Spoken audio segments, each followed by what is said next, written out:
दोस्तों नमस्कार। कैसे हैं आप लोग? आशा करता हूँ आप सब अच्छे होंगे, मजे में होंगे। मेरा नाम आर के तिवारी है और मैं आपके सामने कुछ विशेष बिंदुओं को प्रस्तुत करूंगा, जिसमें से आज की कड़ी है पसंद और नापसंद। हमारे जीवन में बहुत सारी चीजें ऐसी जिसको हम पसंद भी करते हैं, ना ही पसंद भी करते हैं, किंतु इसको तर्क संगत तरीके से, टेक्निकल तरीके से कैसे समझा जा सकता है, हम इस पर चर्चा करेंगे।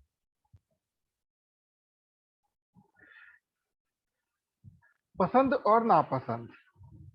हम सभी अपनी पसंद की खोज में तो रहते हैं, लेकिन अपनी नापसंद को समझ नहीं पाते हैं। ये बहुत बड़ा प्रश्न है। हमें पसंद तो बहुत कुछ है, परंतु अपनी नासमझ को भी समझना आवश्यक होता है। यानी अगर हमें कोई चीज पसंद है तो क्यों, और अगर हमें कोई चीज नापसंद है तो क्यों। आज का हमारा विषय इसी कड़ी में है, सफलता एवं असफलता। आप जानते हैं सभी को सफलता पसंद है, परंतु असफलता किसी को पसंद नहीं है। लेकिन आज के इस विषय के बाद आप समझ पाएंगे कि इन दोनों में विशेष अंतर क्या है। आइए, सफलता क्या होती है?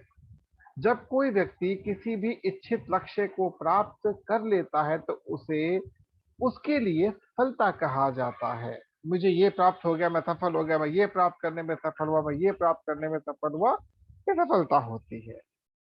लेकिन क्या यह सफलता की सही परिभाषा है? शायद हो, शायद ना भी हो। देखते हैं आगे।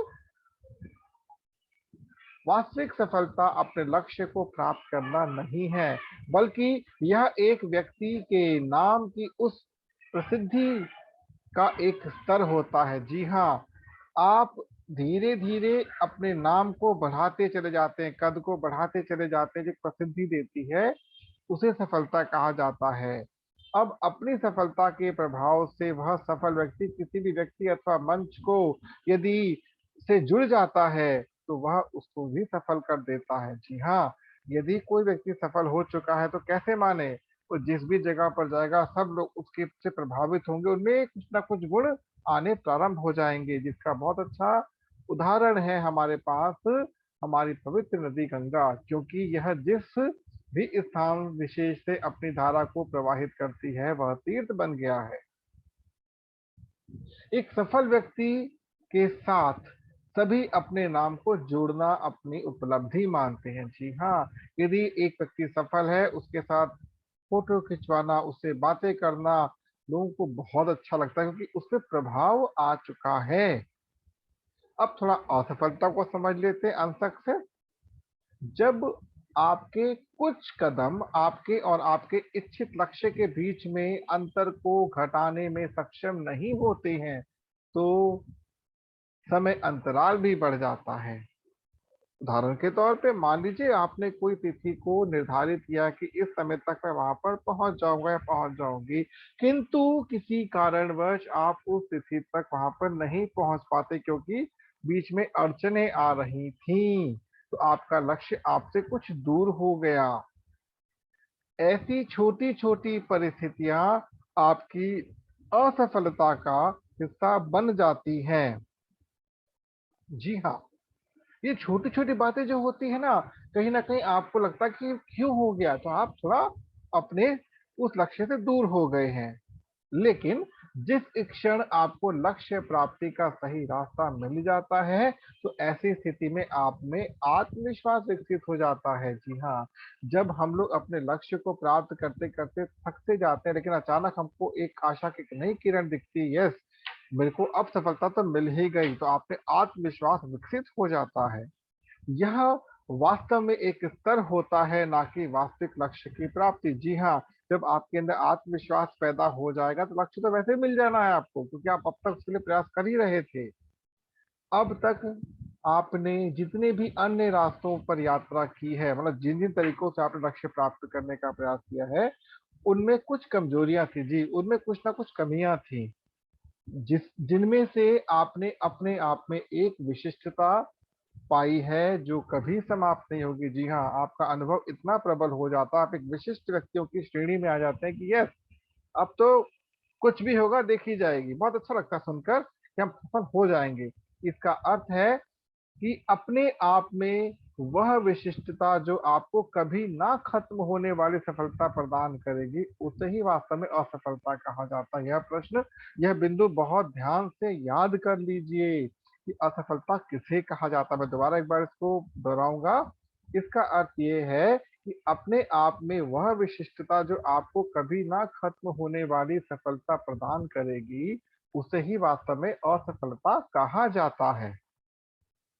इसलिए अब करना क्या है मित्रों, हमेशा निम्न बिंदुओं का पालन करें। पहला, आपके लक्ष्य का आकार आपके मार्ग से की दूरी से बहुत बड़ा होना चाहिए। लक्ष्य इतना बड़ा होना चाहिए कि बड़े से बड़ा मार्ग भी छोटा लगे उसके सामने। लक्ष्य का पीछा करने के लिए मार्ग के लोग आपके असली शिक्षक बनते हैं। ध्यान रखिएगा, असली शिक्षक वही बनते हैं जो आपको रोकते हैं, कहीं ना कहीं क्रिटिसाइज करते हैं, आपको इस प्रकार से कहते हैं तुम तो ये कर ही नहीं सकते, या फिर आपको थोड़ा बहुत हतोत्साहित करते हैं। सपना तभी सच होता है जब आप रास्ते और रास्ते के में लोगों का आनंद लेते हैं। जी हाँ, लक्ष्य तो मिलना ही है आपको, लेकिन रास्ते का आनंद लेना बहुत बड़ी बात होती है। हम बहुत सी बातों को भूल जाते, नहीं, आनंद लीजिए, क्योंकि हम किसी जगह से आए, हमको किसी जगह पर जाना है और बीच का सफर हमको रोमांचित तरीके से बिताना है। अंत में आपके लक्ष्य के दूसरी तरफ का जीवन आपका इंतजार कर रहा है। जी हाँ, लक्ष्य प्राप्ति के बाद जो आनंद आपको मिलने वाला है, वो आपकी प्रतीक्षा में बैठा हुआ है कि बस आप आइए और उसको प्राप्त करिए। आप हमेशा को याद क्या रखना है, आपका प्रत्येक लक्ष्य निश्चित है। ध्यान रखें, लक्ष्य सदैव निश्चित होना चाहिए, लेकिन मार्ग लचीला होना चाहिए। लचीला होता ही है कि कई रास्ते हैं एक जगह पर पहुंचने के, आपको कौन सा पसंद आता है, ये आपकी अपनी इच्छा है। पहला लक्ष्य प्राप्त करने से पहले अगले लक्ष्य की योजना बनानी चाहिए। जी हाँ, होता क्या है कि हम लक्ष्य प्राप्ति के बाद कुछ ढीले पड़ जाते हैं, आनंद में डूब जाते हैं, और ये हमें अगले लक्ष्य से थोड़ी दूरी बना देता है। इसलिए योजना अगले लक्ष्य की आपके पास पहले से ही बनी होनी चाहिए। आपका अंतिम लक्ष्य वह नहीं है, ध्यान रखिएगा। जिस लक्ष्य को आप प्राप्त करना चाहते हैं, वो आपका अंतिम लक्ष्य नहीं है। जिसकी आप खोज कर रहे हैं, वास्तव में वह यह वही है, वही है जो अभी तक आपके लक्ष्य के रास्ते में नहीं आया है। जी हाँ, अभी तक आपके लक्ष्य के रास्ते में ही ये चीज नहीं आई है जो आपको प्राप्त करनी है, परंतु आपके विचार उसके लिए आपको प्रेरित करना प्रारंभ कर देंगे। जी हाँ, जैसे जैसे आप अलग अलग लोगों से मिलेंगे, अलग अलग रास्तों से जाएंगे, तो आपको कुछ ना कुछ नई अनुभूतियां होंगी। क्या ये लक्ष्य मेरा नहीं, ये भी हो सकता है, लेकिन पहले प्राप्त जरूर करना है। लक्ष्य से भटकना नहीं है आपको। जो लक्ष्य आपने निर्धारित कर दिया उसी करीब बड़ा लक्ष्य होना चाहिए, लेकिन वो लक्ष्य आपको प्राप्त करना ही है। विचार आपको प्रेरित कर सकते हैं, भटका भी सकते हैं, और आपको रास्ते में प्रेरित भी कर सकते हैं। ध्यान रखिएगा, हमेशा नियमित रूप से सीखने के लिए हमेशा अपनी इंद्रियों को उपयोग करें। अपने आंख, नाक, कान, मुंह, त्वचा को हमेशा एक्टिव रखें सीखने के लिए, सदैव ध्यान रखिएगा। तो मित्रों, अपने लिए समय देने के लिए धन्यवाद। जी हाँ, ये जो समय दिया, ये आपने स्वयं को दिया है कुछ सीखने के लिए। यदि आपको कोई संदेह है, तो आपके प्रश्न के लिए आपका स्वागत है। आप सदैव ध्यान रखिएगा।